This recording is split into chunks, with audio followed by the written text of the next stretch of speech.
Hi, ഇന്ന് ഞാനിവിടെ ഒരു കുഞ്ഞു റെസിപ്പി വീഡിയോ ആണ് ഇട്ടിരിക്കുന്നത്.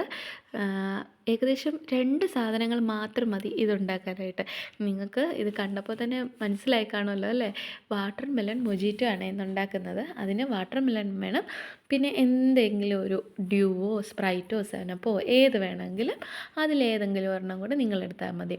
അപ്പം ഞാൻ ദാ ഇവിടെ വാട്ടർ മെലൺ ഇങ്ങനെ ക്രഷ് ചെയ്ത് വെച്ചിട്ടുണ്ട്. ഞാനിത് സ്പൂൺ കൊണ്ട് ക്രഷ് ചെയ്തതാണ് കേട്ടോ.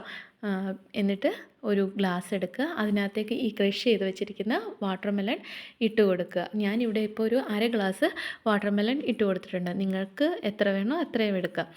അതിനുശേഷം നമുക്കതിനകത്തേക്ക് ഈ ഡ്യൂ ഒഴിച്ചു കൊടുക്കുക. ഞാനിവിടെ ഡ്യൂ എടുത്തിരിക്കുന്നത്. നിങ്ങൾക്ക് സെവനപ്പോ സ്പ്രൈറ്റോ ഏതാ ഇഷ്ടം എന്ന് വെച്ചാൽ അതെടുക്കുക. അപ്പം അതും കൂടെ ഇതിനകത്തേക്ക് ഒഴിച്ചു കൊടുക്കുക. ഇനി മിൻറ്റിൻ്റെ ഇലയോ നാരങ്ങയോ വേണ്ടവർക്ക് അതും ഇട്ട് കൊടുക്കാം. നാരങ്ങ ഇടുമ്പോഴത്തേനും ഒരു ചെറിയൊരു പുളിപ്പും കൂടെ കിട്ടും. മിൻറ്റാവുമ്പോൾ മിൻറ്റിൻ്റെ ആ ടേസ്റ്റ് ഇഷ്ടമുള്ളവർക്ക് അതും കൂടെ ഇടാം. ശരിക്കും ഇതൊരു സമ്മർ ഡ്രിങ്കാണ്. നമ്മൾ നല്ല ചൂടത്ത് പോയിട്ടൊക്കെ വരുമ്പോൾ ഇത് ഒരു ഗ്ലാസ് ഉണ്ടാക്കി കുടിക്കുകയാണെങ്കിൽ നല്ലൊരു ആശ്വാസം തന്നെ കിട്ടും കേട്ടോ. എല്ലാവരും ഇതൊന്ന് ട്രൈ ചെയ്ത് നോക്കണേ.